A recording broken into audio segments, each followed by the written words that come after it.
मला शुगर होती, uric acid वाढलेलं होतं, त्याने सांधे धरायचे, हाताचे सालटे निघायचे. तर त्याच्यावर योग्य सर्व उपचार डॉक्टर डोंगरे आणि त्यांच्या टीमनी अतिशय मनोभावे केले.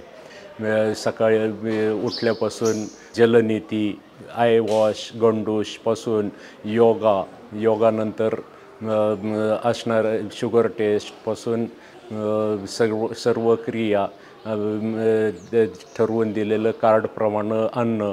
8 दिवसात माझं वजन 5 किलो 50 ग्रॅम कमी झालं. 5 किलो वजन कमी घेऊन चालणं म्हणजे जवळपास उत्साह डबलच झाला आहे अशी स्थिती तयार झाली. शुगर वाढलेली असल्यामुळं कामातला उत्साह कमी झालेला होता.